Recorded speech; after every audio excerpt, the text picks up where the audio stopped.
Hello there, my name's Mike and I'm your teacher on this English Grammar Intermediate course. But before I start, I'd like to congratulate you for considering this grammar course, which has been designed and constructed by me on the same lines to courses I've been teaching in classrooms for the past 10 years or more. It is based on textbook formats, but with a lot of my own practical exercises thrown in for good measure. Now it must be said that this course is for students who are serious about learning English grammar. British English grammar to be precise.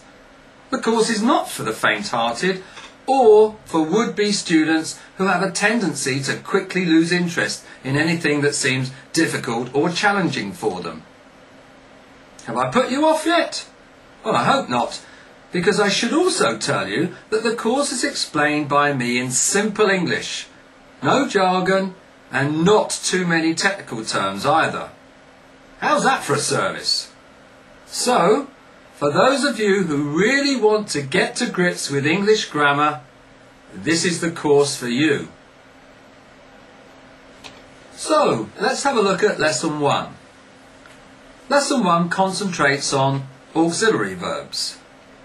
We look at the different categories of verbs in the English language, including the use of tenses and creating question forms, as well as short forms in the shape of yes-no questions and answers, and also negative forms. We also take a brief look at modal auxiliary verbs, although these are discussed in greater detail later on in the course. The use of emphasis for meaning is discussed, along with the different ways of using have and have got. In addition, with every explanation given, there are several practical examples for students to view and consider in an easy to understand format and explained by me, the teacher, every step of the way. In Lesson 2, we look at present tenses. In particular, we study the specific functions of each tense and highlight the positive and negative forms. We also mention questions and answers, including short answers. Next, we look at adverbs of frequency and how these are used with present tenses, giving practical examples for students to view and detailing the positioning of adverbs in sentence structures. This is followed by considering how we spell verbs in the third person singular, as well as spelling the ing form of the verb. We finish the second lesson by looking at state verbs, including the passive and making a comparison with the present simple and the present continuous. Lesson 3 is all about the past tenses. As with the previous lesson, we study the specific functions of each tense and highlight the positive and negative forms, giving many practical examples along the way. In addition, we also look at questions and answers, including short answers. This is followed by a look at time expressions and the spelling rules for ed endings in the past. We move on to how we use the ing form and the passive. And we complete the third lesson by offering students a chance to test themselves with a short practical exercise. In Lesson 4, we concentrate solely on one of the most difficult aspects of English grammar at this level: modal verbs. There are lots of practical examples in this lesson and I explain them in simple English and in detail. When to use modal verbs and how to use them. However, because of the difficult nature of modal verbs, who said English was easy? Not me. We take another look at them later on in this course. Lesson 5 begins with a warning and is taken up with just one theme: the future.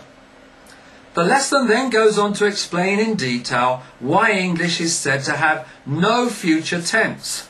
shock horror, no future tense.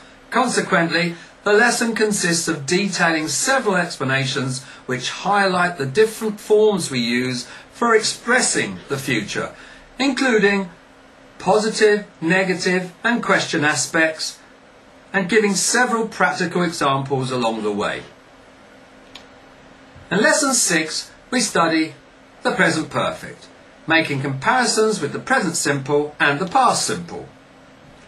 We look at the different forms of present perfect, positive, negative and questions, as well as time expressions and the use of adverbs.